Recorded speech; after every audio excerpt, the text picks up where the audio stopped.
दोस्तों जरा सोचो। जो भीड़ में खड़े होते हैं वो भीड़ का हिस्सा बनकर रह जाते हैं। कामयाब तो वो होते हैं जो चुप रहकर अपना काम कर जाते हैं। दोस्तों आज मैं आपको एक ऐसे 10 टिप्स बताना चाहता हूँ किन मौकों पर हमको चुप रहना चाहिए और यदि हम वहाँ पे चुप रहते हैं तो उसका कितना सारा फायदा हम लोगों को मिल सकता है। तो आइए हम उनको सुने। दोस्तों शाम का वक्त था और गुरु कहते हैं अपने सभी शिष्यों को बुला करके कि कल सुबह नदी में स्नान करके सब लोग मेरी कुटिया के सामने एकत्रित हो जाना। गुरु अपने शिष्यों के सामने इतना कह करके चले जाते हैं और वो शिष्य आपस में बात करते हैं कि क्या हमसे कोई कुछ गलती हो गई है क्या। इसलिए वो आपस में विचार करते हैं, फिर ये सोचते हैं कि चलो हो सकता है कल कुछ अच्छी बात बताने वाले हों। और सब शिष्य लोग अपने सही समय पे रात को सो जाते हैं। सुबह उठ करके नदी में स्नान करने के बाद गुरु की कुटिया के सामने सब लोग इकट्ठे हो जाते हैं। गुरु कहते हैं कि आज मैं ऐसे आप लोगों को ऐसी चीज बताने वाला हूं जहां पे 10 जगह चुप रहेंगे तो उसके लाभ भी मिलेंगे। और कहाँ बोलना है, कब बोलना है, कैसे बोलना है, वो भी मैं आप सबको बताऊंगा। यदि आप चुप रह गए तो ये आपके जीवन में बहुत बड़ा ही कारगर साबित होगा।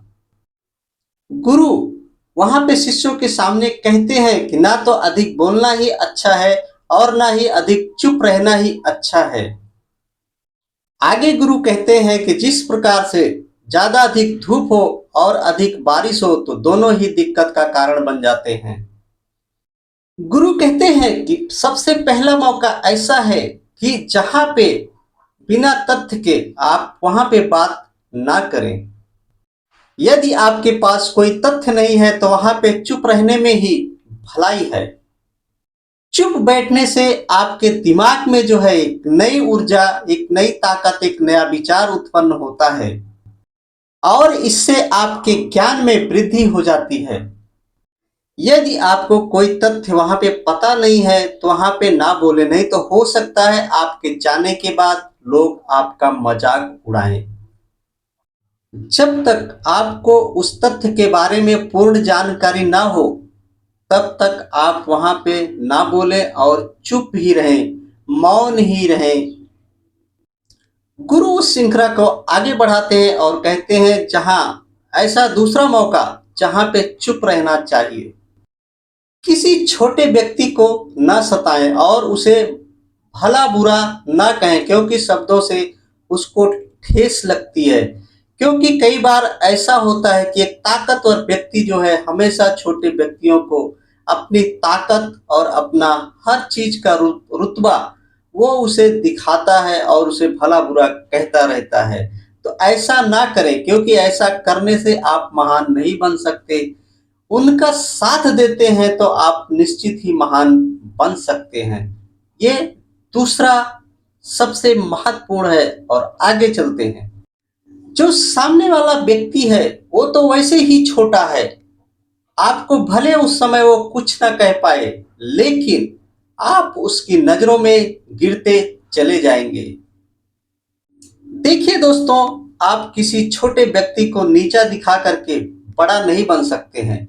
हो सकता है आज जो उसकी परिस्थिति है कल वो आपसे भी बड़ा बन जाए तो आप कभी उससे नजरें नहीं मिला पाएंगे। और जो रवैया या जो कार्य आपने उसके साथ किया है हो सकता है वो कल आपके साथ भी करे। जैसा बीज बोएंगे वैसा ही फल आपको प्राप्त होगा, ना कि किसी और प्रकार का। इसके लिए गुरु अपने शिष्यों को ये सिखाते हैं कहीं भी बोलना सोच समझ के अपने शब्दों का प्रयोग करना और मीठा बोलना।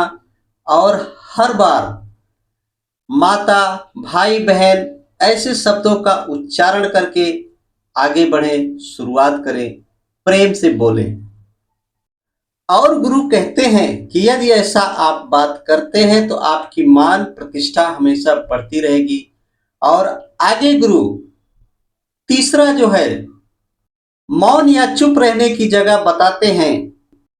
कोई दोस्त या मित्र या कोई साथी या परिवारजन यदि आप पर क्रोध कर रहे हैं तो वहां पे आपको एकदम बिल्कुल चुप होना चाहिए, ताकि उनके अंदर का जो गुब्बारा है पूरी तरह से फूट जाए। यदि आप अपने शब्दों में सही हैं तो कतई उससे माफी ना मांगे। चुप हो करके आप सही समय का इंतजार करें।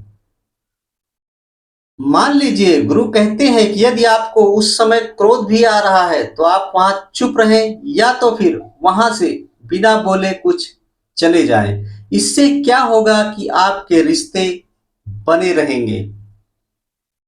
क्रोध करने से हमेशा क्रोध करने वाले व्यक्ति का ही बुरा होता है। जिस प्रकार आपने हाथ में एक कोयला लिया, किसी और के ऊपर फेंकने की इच्छा रखते हैं, तो सबसे पहले जलते हुए कोयले से आपका हाथ जलेगा। सामने वाले का जले या ना जले, लेकिन आपका हाथ जरूर जलेगा।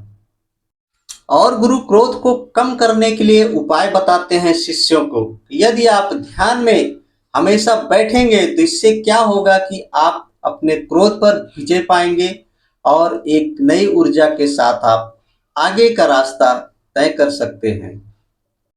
गुरु अपने चौथे नियम को बताते हैं शिष्यों के सामने कि कहाँ पे चुप रहना है। जहां पे आपका मुद्दा ना हो वहां पे बिल्कुल चुप ही रहें। यदि वो मुद्दा जहां पे आप खड़े हैं वो सामने वाले दो आदमी आपस में लड़ रहे हैं, तो आप उनके अंदर टांग ना डालें, क्योंकि वो आपका मुद्दा भी नहीं है और आपके समझ में भी नहीं आ रहा है। तो इस जगह पे चुप रहना ही बहुत ही जरूरी है। यदि वो झगड़ा करने वाला आपको बुला रहा है उस झगड़े को शांत करने के लिए, तो फिर आप वहां पे जाएं और जो समझ में आए सही सही पूरी स्पष्टता के साथ आप वहां पे बोलें। किसी की व्यक्तिगत जिंदगी में दखलंदाजी नहीं देना चाहिए। यदि वो आपको बुलाता है तो ठीक है, आप जाएं, अन्यथा वहां पे ना जाएं। और गुरु आगे बताते हैं कि पांचवा मौका एक ऐसा है जहां पे आदमी को चुप रहना चाहिए। यदि आपके शब्द सामने वाले के लिए बुरी प्रतिष्ठा या कुछ और दिखा रहे हैं, तो वहां पे चुप रहना ही आपके लिए बहुत ही अच्छा कारगर साबित हो सकता है। अन्यथा किसी परिवार या किसी मित्र के बारे में यदि आप ऐसा बुरा शब्द का इस्तेमाल करते हैं तो उससे जो है सबसे पहले आप ही बुरे बन जाते हैं। यदि शब्दों से ही बात बन जाती है तो वहां पर जो है बिना चिल्लाए ही शांत रह करके ही अपने शब्दों का प्रयोग करें। कई बार कुछ रिश्ते ऐसे होते हैं कि ज्यादा तेज बोलने से वो रिश्ते टूट जाते हैं। इसलिए मेरे दोस्तों, आपको चाहिए कि अपनी आवाज में मीठापन लेके आए। कई बार ऐसा होता है कि हमारे शब्दों के द्वारा किसी के दिल को ठेस पहुंच जाती है। कभी कभी दोस्तों ऐसा होता है कि हम मजाक करते हैं दोस्तों के साथ, लेकिन उस मजाक करने के भी समय हमें अपने शब्दों और अपनी मर्यादा का पालन करते हुए उसका निर्वाह करना चाहिए। क्योंकि यदि हम ज्यादा बोलते हैं, यदि उन शब्दों से किसी के ऊपर ठेस लगती है, तो हमें उस मौके पर चुप हो जाना ही चाहिए। कभी कभी ऐसा होता है दोस्तों कि ये हम तीसरे व्यक्ति की बात करते हैं, जैसे कि वो हमारा प्रेजेंट टाइम पे वहां उपस्थित वो मित्र नहीं है, तो हम उसकी उसके बारे में बुराई करते हैं। ऐसा किसी भी मित्र के सामने ना करें, क्योंकि ऐसा करने से हो सकता है वो आपका मित्र जा करके उससे वो बातें बोल सकता है। इसके लिए किसी के सामने अपने ऐसे मित्र की बुराई ना करें, क्योंकि वो मित्र यदि आपको दूसरी जगह की बातें आकर के आपको बता रहा है, तो ऐसा हो सकता है कि आपकी भी बात वो दूसरी जगह जा करके कर सकता है। इसके लिए हर बात हर जगह ना बोले, बहुत ही सावधानी के साथ बात करें। और गुरु अपने शिष्यों को कहते हैं, छठवें मौका ऐसा होता है कि यहाँ पे भी चुप रहना चाहिए। तो देखें, बिना जरूरत के बोलना, किसी के बारे में किसी के बीच में बोलना बहुत ही नुकसानदायक हो सकता है।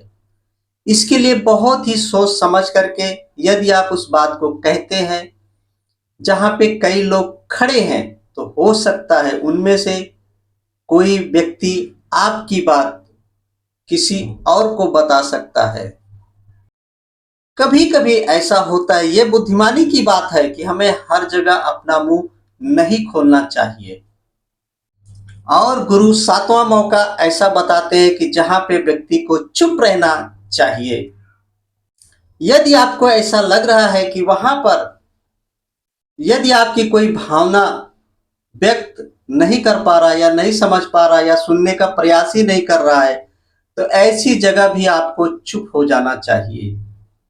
यदि आपको किसी भी क्षण ऐसा लगे कि सामने वाला मेरी परेशानी को नहीं समझ रहा है या समझने का प्रयास ही नहीं कर रहा है, तो ऐसी जगह बिल्कुल मौन हो जाएं। ऐसे व्यक्तियों के सामने यदि आपने अपना राज या अपनी बात बता दिया, तो बाद में निश्चित ही आपको पछताना ही पड़ेगा, इसके अलावा और कुछ नहीं मिलेगा आपको। गुरु आठवां मौका बताते हैं कि यदि आपको कोई अपनी परेशानी बता रहा है तो आपको अपना समझता है, इसके लिए वो आपको अपनी परेशानी बता रहा है। इसका मतलब सिर्फ इतना ही होता है कि वो आपको अपना समझ रहा है और अपना समझ करके आपको अपनी परेशानी बता रहा है। ऐसे समय में तुरंत आप उसको समाधान ना बताएं, बल्कि उसकी पूरी परेशानी को चुप रह करके सुने और ध्यान पूर्वक सुने, और उसकी परेशानी को किसी के सामने ना बताएं, क्योंकि वो आपको अपना समझता है, इसके लिए वो अपनी परेशानी आपको बता रहा है। कभी कभी ऐसा होता है कि परेशानी को बताने से आपके पास भले उसका हल ना हो, लेकिन उसका बोझ जो है, उसके मन का बोझ जो है, कुछ हल्का हो जाता है। इसके लिए लोग एक दूसरे को परेशानी बताते हैं, क्योंकि उसको बताने से उसकी परेशानियां थोड़ी हल्की हो जाएंगी। जिस प्रकार खुशियां बांटने से खुशियां बढ़ती हैं, ठीक उसी प्रकार दुख का भी बात करने से उस व्यक्ति का दुख कुछ हद तक जरूर कम हो जाएगा। गुरु आगे अपने शिष्यों को कहते हैं कि नौवां एक ऐसा स्थान है जहां पे चुप रहना बहुत ही जरूरी है। जहां पे दुष्ट प्रकार के व्यक्ति रहते हो, गाली गलौज करते रहते हो, वहां पे आप खड़े ना हो, ना तो उनकी बातों को सुने, वहां से चुपचाप अपना रास्ता निकल जाएं। वहां पे बिना बोले ही, बिना कुछ प्रतिक्रिया ही किए वहां से चले जाएं, क्योंकि जिसकी जुबान खराब है, उस समय वो अतिक्र एकदम उच्च कोटि पे बैठा हुआ है, गाली गलौज में एकदम लगा हुआ है, तो आपकी बातों को नहीं समझ सकता। हाँ, कभी शांत हो तो शायद आप उससे बात कर सकते हैं, अन्यथा उससे बात ना करें।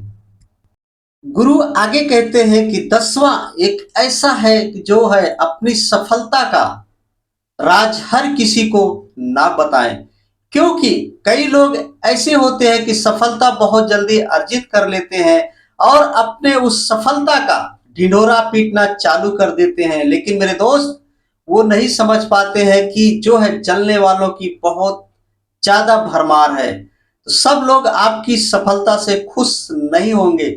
इसके लिए आप ढिढोरा ना पीटे। जब आप सफल हो जाएंगे तो एक दिन निश्चित ही आपकी सफलता गवाही देगी और आप देखेंगे।